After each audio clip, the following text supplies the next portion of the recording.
आप सुनते हैं, फिर भी भगवान में उतना मन नहीं लगता जितना जगत में लगता है। इसका क्या कारण?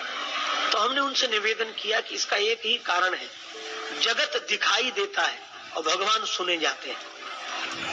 भगवान सुने जाते हैं, जगत दिखाई देता है। तो सुनने से अधिक ये दिखने वाला जगत ज्यादा प्रभावित कर देता है, क्योंकि आंख से दिख रहा है, सुन रहे हैं। पर भक्त, इसीलिए भक्त होना भी किसी वीर पुरुष का काम है।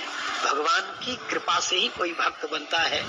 एक ने कहा, कामी क्रोधी लालची इनसे भक्ति न होए, भक्ति करे कोई सूरमा जाति वर्ण कुल कोय। भक्त तो भगवान की कृपा से कोई भक्त बनता है। तो एक उर्दू के कवि ने बड़ी अच्छी पंक्ति कही। उन्होंने कहा कि ये मोहब्बत नहीं है तो क्या है, ये प्रेम नहीं है तो क्या है, और यह हकीकत नहीं है तो क्या है, यह परम सत्य नहीं है तो और क्या है। उस पर हम जान देते हैं अनवर, जिसको आंखों से देखा नहीं है। यह भक्ति की विशेषता है कि जिन भगवान को हमने देखा नहीं है, पर सुनकर ही हम उनके प्रति समर्पित हो गए। इसीलिए भगवान से अधिक भक्त की महिमा है, राम से अधिक राम करता सा। अच्छा, और भगवान जब भी आते हैं तो आप जानते हैं वे गरुड़ पर बैठकर आते हैं। और गरुड़ जी के बारे में हम लोगों ने सुना है कि उनके पंखों से वेद मंत्र निकलते रहते हैं, वेद ऋचाएं निकलती रहती हैं। तो गरुड़ माने वेद के मंत्र शब्द, और वे हैं भगवान के वाहन। भगवान उन्हीं पर बैठकर आते हैं और आज भी आते हैं। आज जब भी जहाँ भगवत कथा होती है तो भगवान शब्द रूपी गरुड़ पर बैठकर ही कर्ण मार्ग से हृदय में प्रवेश करते हैं।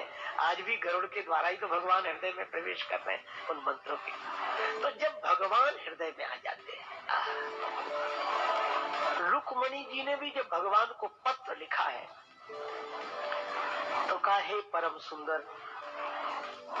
तो भगवान को आश्चर्य हुआ कि मुझे देखा तो उन्होंने है, परम सुंदर कैसे?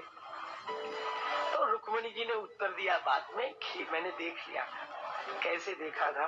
बोले, आप मेरे हृदय में आ गए थे। तो भगवान ने कहा कि बिना देखे कैसे हम हृदय में आ गए? तो उन्होंने कहा कि आंख के मार्ग से नहीं, कर्ण मार्ग से आप हमारे हृदय में आ गए।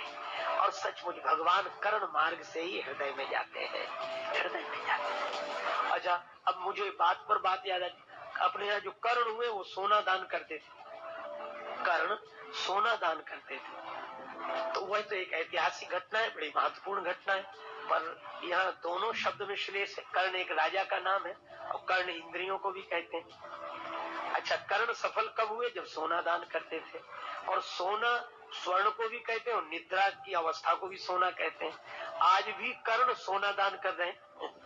कानों के कारण ही तो हम नहीं सो रहे हैं, क्योंकि हम सुन रहे हैं।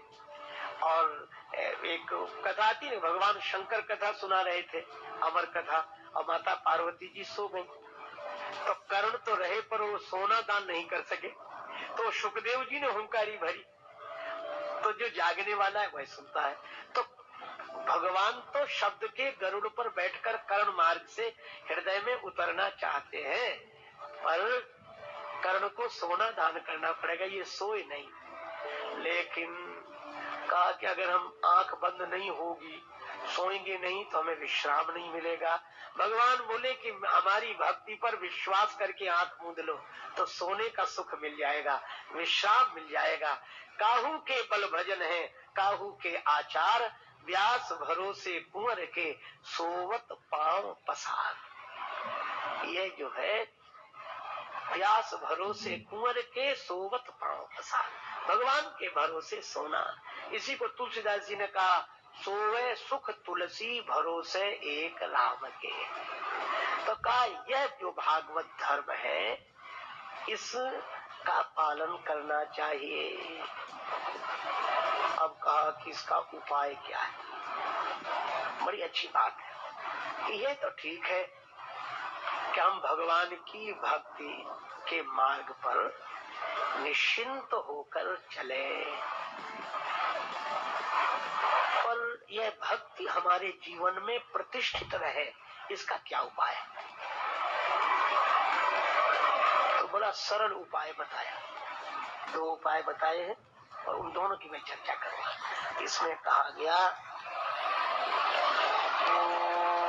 कायेन मनसा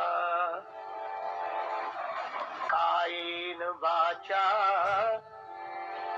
मनसा इंद्रियैर्वा बुद्ध्यात्मना वानुसृत स्वभावात्। काया से, काया माने शरीर से, वाचा माने वाणी से, और मन से इंद्रियों से, और आगे कहा गया वानुसृत स्वभावात् बुद्ध्यात्मना आत्म बुद्धि से, और अनुसृत जो हमारा स्वभाव चला रहा है कई जन्मों के देन के कारण जो स्वभाव है। मैं कहता हूं ऐसा अद्भुत स्वातंत्र कहीं नहीं, ऐसी सुविधा कहीं नहीं है। इसीलिए भक्ति सकल सुखाने, उसमें कहा जा रहा है कि काया से, कायेन वाचा मनसा इंद्रियैर्वा, और आगे का बुद्ध्यात्मना वानुसृत स्वभावात् करोति यत् यत् सकलम परस्मै। तो क्या करे?